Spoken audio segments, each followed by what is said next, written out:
पुण्याच्या बाबतीतला exit poll काय आहे? पटकन. अगदीच धन्यवाद प्रसाद सर. आपण या पुण्याच्या अंदाजाची आकडेवारी एकदा बघूयात. प्राबचा हा अंदाज आहे. विविध अंदाज आतापर्यंतचे समोर आलेले आहे. पुण्यात प्राबच्या एक्झिट पोलनं नेमकं काय सांगितलंय ते बघूयात. प्राब एक्झिट पोलनुसार पुण्यात एक्झिट पोलचा हा अंदाज आहे. तर मनसेला 0 जागा आहे, भाजपला 93 जागांचा अंदाज, शिवसेनेला 6, ठाकरेंना 7, मनसेला 0 जागा, पवार गटाला 8 जागा. प्राब एक्झिट पोलचा हा अंदाज. काँग्रेसला 8 जागा. प्राब एक्झिट पोलनुसार पुण्यातली ही एकूण आकडेवारीचा अंदाज हा आतापर्यंत समोर आलेला आहे. प्राब एक्झिट पोलनुसार शिवसेनेला 6 जागा आहे. पुन्हा एकदा जाऊयात चर्चेकडे प्रसाद सर. धन्यवाद प्रणिता. आता पटकन आपण या निमित्तानं विनायकराव आंबेकरांपर्यंत पोहोचूया. विनायकराव, ज्या पद्धतीची आकडेवारी समोर येते ती अत्यंत धक्कादायक आहे आणि पुण्यातली ती आकडेवारी आहे ती याच्यासाठी कारण एका बाजूला तुम्ही फायद्यात गेलेला आहात. अजित पवारांना पुण्यामध्ये वेगळं लढून नुकसान होताना दिसतंय. आपली प्रतिक्रिया आणि त्यावर महेश सावंत सुद्धा बोलतील.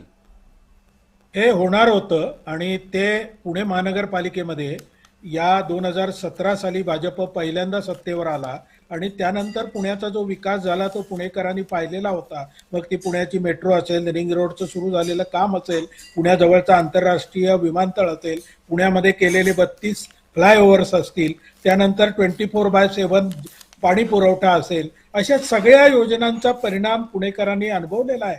त्यामुळे पुण्यामध्ये निश्चितच यापेक्षा चांगली जी कामगिरी आहे ती आम्ही करून दाखवू. गेल्या वेळेलाही 2017 साली सुद्धा भाजप रिपब्लिकन पार्टीच्या युतीला 98 जागा होत्या आणि रिपब्लिकन पार्टी आणि भाजपची यावेळेलाही युती होती आणि त्यांना जास्तीत जास्त माझ्या मते याच्यापेक्षा चांगल्या जागा मिळून आम्ही विजयी होऊ असं मला अंदाज आहे. अजितदादांनी शेवटच्या निवडणुकीच्या टप्प्यामध्ये जी काही वक्तव्य केली ती मतदारांना पसंत पडणार नव्हती हे आम्हालाही माहिती होतं. ती त्यांनी का केली हा त्यांचा वैयक्तिक मुद्दा आहे. ते मोठे नेते आहेत, परंतु त्यामुळेही त्यांचं बऱ्यापैकी नुकसान झालेलं असणार आणि भाजपचा विजय हा पहिल्या दिवसापासून निश्चित होता हेही मी आपल्याला ठासून सांगतो. विनायक आंबेकर म्हणतायत की पुण्यामध्ये अजित पवारांनी ज्या चुका केल्या त्या भोवणार आहेत. पटकन महेश सावंत यांच्यापर्यंत जाऊ. महेश सावंत, काका पुतणे पुण्यामध्ये एकत्र आले, पुढे आले, सोबत आले, काय मिळालं, काय पदरात पडलंय? नाही, पहिली गोष्ट म्हणजे बघा, जर भाजप वेगळा लढला नसता किंवा भाजपनी वेगळा लढण्याचा निर्णय घेतला नसता तर अजित पवार आमच्या बरोबर आलेच नसते. आणि राजकारणामध्ये जी संधी मिळते त्याचा फायदा करून घेणं हे उचित असतं. आता तुम्ही मला सांगा की महायुतीमधला एक घटक पक्ष जर भाजपलाच हरवण्यासाठी आमच्या बरोबर हात मिळवणी करणार असेल तर ती संधी आम्ही का सोडावी? आणि दुसरी गोष्ट ह्या सगळ्या ज्या गोष्टी होत असताना ह्या निवडणुका त्यांच्यासाठी होत असतात. त्यांचे नेतृत्व गुण आणि त्यांनी पुढे येऊन राजकारणामध्ये जनतेची सेवा करण्यासाठी त्यांना काही संधी मिळावी म्हणून ते त्यांच्या लेवलला निर्णय घेत असतात. तेव्हा आमच्या कार्यकर्त्यांना तिथे असं वाटलं की जर अजितदादा आणि शरद पवार एकत्र आले आणि तर त्याचा तिकडे नक्कीच दोघांनाही फायदा होऊ शकतो आणि आमच्या ज्या काही सीट आहेत त्याच्यामध्ये भर पडू शकते आणि त्यासाठी हा निर्णय घेतला गेलेला होता. आणि आज आपण ज्या सीट्स बद्दल बोलतोय ते एक अंदाज आहेत, ते एक्झिट पोलचे अंदाज आहेत. एक्झिट पोलचे अंदाज बऱ्याच वेळेला बरोबरही असतात, बऱ्याच वेळेला चुकीचेही ठरतात. त्यामुळे आपण एक 2-4 तास थांबूया आणि मग नंतर यावर चर्चा करूया. आताच बोलणं त्याच्यावर उचित होणार नाही. आपण महेशजी वारंवार ही भूमिका का घेताय की थोडं थांबा थोड्या वेळाने बोला, थोडं थांबा थोड्या वेळाने बोला? तुम्हाला आत्मविश्वास नाहीये का की आपणच सत्तेत येतोय किंवा आपण येत नाही आहोत? तुम्ही जी चर्चा करताय ती एक्झिट पोलच्या आधारावर करता आणि त्याच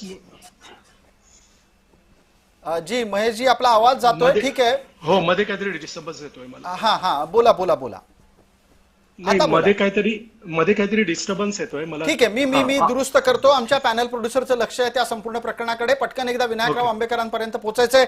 विनायकराव, चर्चा पुण्याची सुरू आहे आणि समोर येणारी बातमी ही पुण्याच्याच संदर्भातली आहे. काय बातमी एकदा परत आपण प्रेक्षकांना दाखवणार आहोत. प्राबच्या अनुसार पुण्यामध्ये काय झालंय? काका पुतणे पुण्यात एकत्र येऊनही त्यांना काहीही फायदा होत नाहीये.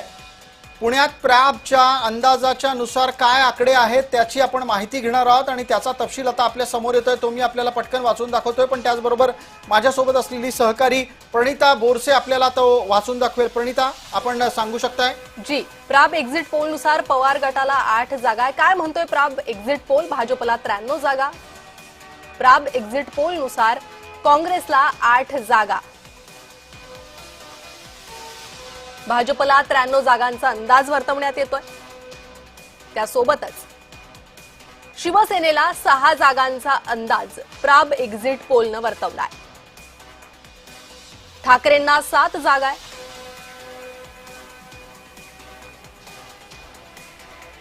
मनसेला 0 जागा असा हा अंदाज आहे. प्राब एक्झिट पोलचा हा महत्वाचा अंदाज समोर येतोय. कालपासून अनेक संस्थांनी वेगवेगळे अंदाज वर्तवलेले आहेत. त्यात पुण्याचा हा अंदाज आहे.